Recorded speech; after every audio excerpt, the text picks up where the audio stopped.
Hello everyone, welcome back to our channel योन institute. तो आज की जो वीडियो रहने वाली है वो है हमारी क्लास 11th के बिजनेस स्टडीज़ के चैप्टर नंबर 2 की। तो उसमें हमारा टॉपिक चल रहा था पार्टनरशिप। आई होप आप सबने अच्छे तरीके से टॉपिक समझा होगा। तो अब जो मैंने आपको होमवर्क दिया था कि आप सेल्फ स्टडी करिएगा, difference between partnership and sole proprietorship और difference between partnership and joint Hindu family business, तो आप सब ने किया ही होगा। तो जिन बच्चों ने किया है उनके लिए तो बहुत अच्छी बात है ये कि उन्होंने कर लिया, उनको समझ भी आया होगा क्योंकि उन्होंने मीनिंग अगर पढ़े होंगे तो डिफरेंस ईजीली रहता है। और जो बच्चे नहीं कर पाए होंगे, जिनको नहीं समझ आया, तो उनके लिए मैं करवा देता हूँ, ठीक है। तो चलिए हम स्टार्ट करते हैं। सबसे पहले पार्टनरशिप और सोल प्रोप्राइटरशिप का मीनिंग, डिफरेंस। अगर आपको मीनिंग पता होंगे तो डिफरेंस आपके लिए ईजी होंगे। चलिए बेसिस, और यहाँ पे पार्टनरशिप का, और उसके बाद सोल प्रोप्राइटरशिप का कह रहे हैं। First of all, number of members कितने हैं। मिनिमम पार्टनरशिप में 2 होते हैं और मैक्सिमम 50 होते हैं। Sole proprietorship, sole trade business is owned and control by only one person, ये एक ही इंसान चलाता है। Basis of formation, an agreement is required in the form of partnership deed, इसमें पार्टनरशिप डीड चाहिए आपको, एग्रीमेंट चाहिए। The agreement among partner may be expressed और इम्प्लाइड, या तो आप बोल सकते हैं या तो आप लिखित में एग्रीमेंट कर सकते हैं। सोल प्रोप्राइटरशिप में क्या होता है, there is no need of agreement in this business, कोई एग्रीमेंट करने की जरूरत नहीं क्योंकि आप सिंगल ओनर हो उसके। Registration, a partnership concern needs registration to get certain advantages of registration. कहते हैं पार्टनरशिप, अगर आप पार्टनरशिप बिजनेस को आप अगर रजिस्ट्रेशन कराते हैं तो आपको उसके कुछ फ़ायदे ही होंगे। दो registration is not compulsory, registration compulsory नहीं है, but non registration bars it from taking legal remedy. लेकिन अगर आपको कोई भी अगर नॉन रजिस्ट्रेशन है तो आपको फ्यूचर में कोई लीगल रेमेडी के लिए मुश्किल होगा आपको। No registration of a sole proprietorship business, कह रहे हैं आपको कोई रजिस्ट्रेशन नहीं करानी। Is required except under shops and establishment है, कह रहे हैं खाली आपको जो उसके शॉप अगर आपकी होगी या बिजनेस जो भी होगा सोल प्रोप्राइटर का, उसको आपको नागा फॉर्म्स आपने सुना होगा, या फॉर्म होते हैं जो आपके शॉप पे लगते हैं, देखा होगा। हर किसी भी शॉप पे जाओगे, आपको किसी भी छोटी शॉप पे या किसी भी स्टोर में जाओगे, छोटे से छोटे स्टोर में, वहाँ आपको ऐसे फॉर्म सी लिखा होता है शायद मेरे ख्याल से, तो वहाँ दिखेगा आपको।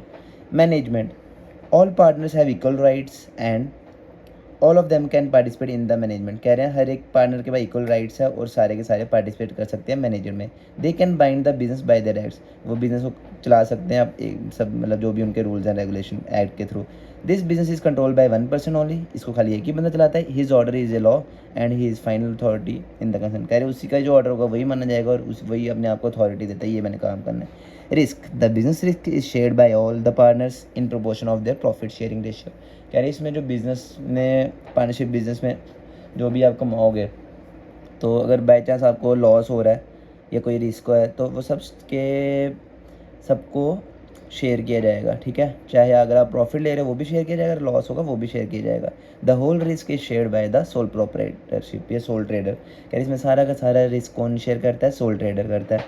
कैपिटल कंट्रीब्यूशन क्या है, all the partners contribute towards the capital of the firm, सबको अपने पैसे डालने पड़ते हैं फर्म में। The partner pool their resources to run the business efficiently, partners को अपने रिसोर्सेज लगाने पड़े ताकि वो बिजनेस को अच्छे तरीके से चला सकें। However there is no bar on a person become a partner without bringing any capital, और कोई नहीं लाता तो वो पार्टनर नहीं माना जाएगा, ठीक है। Only the resources of one person are use in the business, इसमें एक ही बंदा सारा का सारा पैसा इन्वेस्ट करता है, ठीक है, कैपिटल कॉन्ट्रीब्यूट करता है। तो यही आगे 6 पॉइंट थे किसके, difference between partnership and sole proprietorship. I hope आपको अच्छे तरीके से समझ आ गया होगा। चलिए आगे चलते हैं हम। अब है हमारा difference between joint Hindu family business and partnership. कहने गवर्नेंस, गवर्नेंस क्या होता है, कब उसका एक्ट था।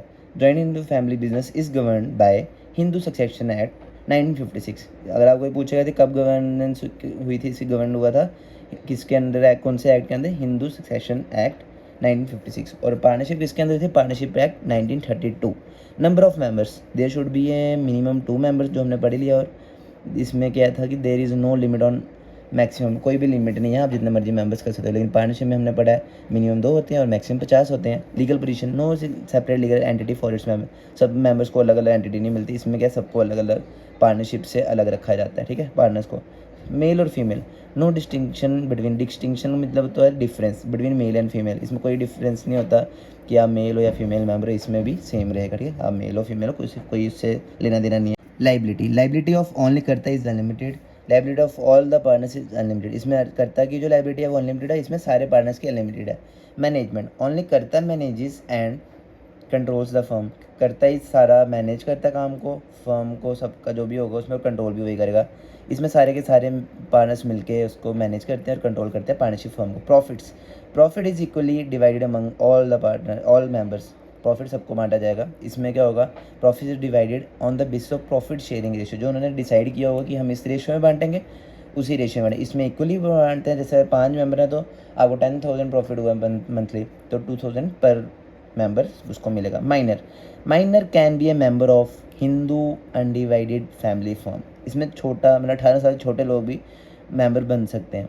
इसमें minor can not be A partner, minor होते हैं 18 साल से छोटे, वो कभी भी इसमें पार्टनरशिप में पार्टनर नहीं बन सकते। हाँ, ऐसे आप घर में बोलो कि भाई मेरा छोटा भाई है तो मैंने उसको उसके साथ पार्टनरशिप करनी है, वो चलेगा, लेकिन उसका वो पार्टनरशिप ना के बराबर ही है, ठीक है। लेकिन अगर अच्छे तरीके से सही पार्टनरशिप करनी है वो तो 18 ईयर्स के ऊपर वालों से ही होती है, ठीक है। तो आज की वीडियो मैंने यहीं पे ख़त्म करता हूँ, ठीक है। तो आप इसको अच्छे तरीके से पढ़िएगा, जिसने नहीं पढ़ा था उसके लिए मैं बोल रहा हूँ, जिसने पढ़ लिया था उसको भी अच्छे से समझ आ गया होगा।